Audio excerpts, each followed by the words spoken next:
things and gain interest in our fellows, self-seeking will slip away. Our whole attitude and outlook upon life will change. Fear of people and of economy insecurity will leave us. We will intuitively know how to handle situations which used to baffle us. We will suddenly realize that God is doing for us what we could not do for ourselves. Are these extravagant promises? We think not. They are being fulfilled among us, sometimes quickly, sometimes slowly. They will always materialize if we work for them. Thank you very much, man. I appreciate you. Hi, my name is Rob, and today's a big day. Today is my 1,000th day without a drink. Yeah. Thank you. One day at a time. It's crazy. Like I don't know. It was funny because I woke up this morning. I said, "Wow, man, this is my 1,000th day," and I'm just like, and I called my sponsor and I told him, "Hey, it's my 1,000th day." He's like, "Congratulations, you still can't drink, asshole." So I'm constantly reminded that, like, despite how far I've come, I still can't drink. So it's always good to be reminded of that. And also, it's just that, from the very first day, I came in here with the mindset of just having like no expectations whatsoever. And actually, it's kind of funny. Me and my buddy Joe were in the same class, so we were both just sitting here as quiet as a church mouse. You know what I mean? And as time goes by, and you get acclimated, now it's just like you can't shut us both up, and it's a beautiful thing.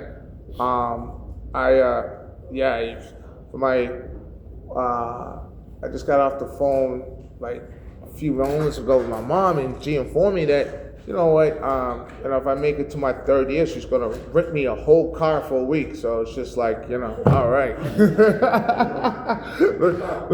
Looking forward to the little perks. I'm still waiting on my email, for orientation to start my post office job. But the thing is just like I understand that it's just patience is just a virtue.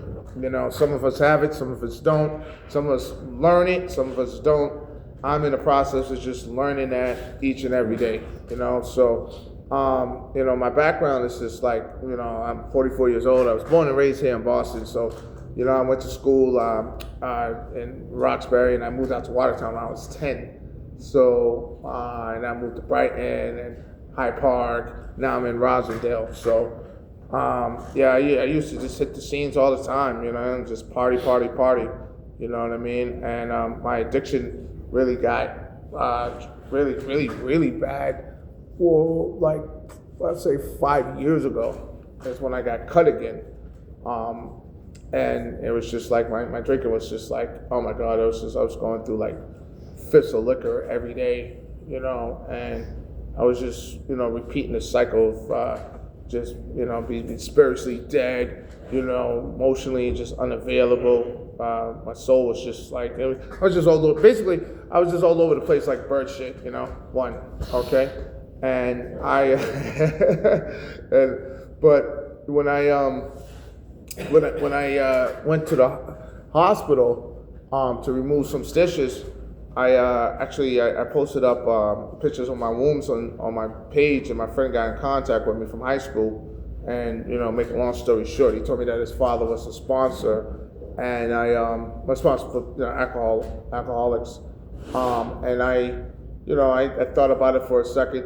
You know what I mean? About like 3 months later, I just made the phone call, and the rest is pretty much history. I just started going to meetings every single day, man. You know what I'm saying? Just picking up, I say picking up the pieces, just relearning, unlearning some of the stuff I thought I knew, you know what I mean? And now it's just learning something new.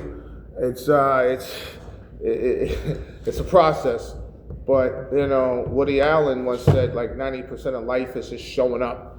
So as long as I just kept just showing up to meetings, to 12-step meetings, you know what I mean? My first 90 days, I attended like 270 meetings. It's like 3 meetings a day, so it's like basically breakfast, lunch, and dinner. So like it became my new obsession.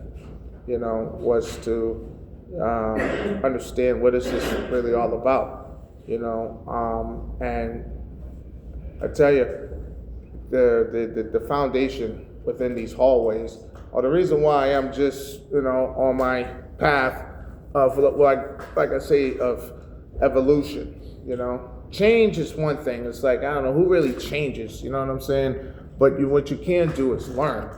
And if you're willing to learn, then, you know, change is inevitable. You know,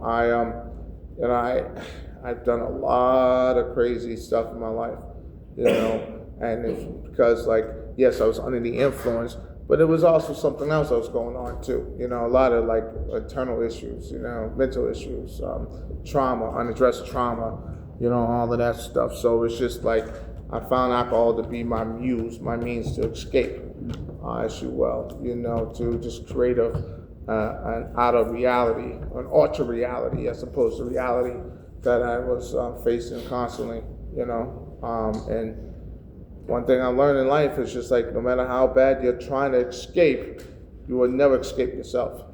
And you'll never, no matter how far you get up the, you know, the aisle, as far as like, you know, your economic status and et cetera, you will never be able to run away from yourself. And the thing is about money and all of that stuff, it just reveals who you are. So, you know, let's say if I did cash out and became a multimillionaire at a young age, I probably would have blown all that out, probably been dead of an overdose or something. You know what I mean? Rockstar style, you know. I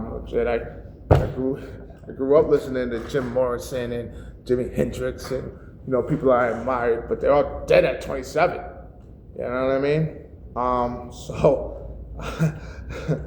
You know, it just like, you don't understand, it's like how much, like, how precious life really is, and how, you know, at any moment you could just lose it based on just, you know, repeated patterns of behavior.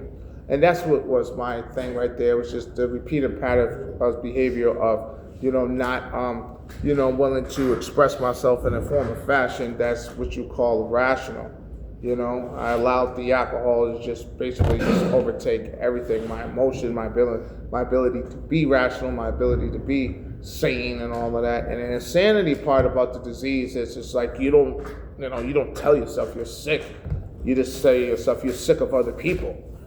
And then that becomes like, you know, that's your defense mechanism. It's just like, it's not me, it's you, it's them, it's they, it's the judge. You know what I mean? And it's like, no, it's just you.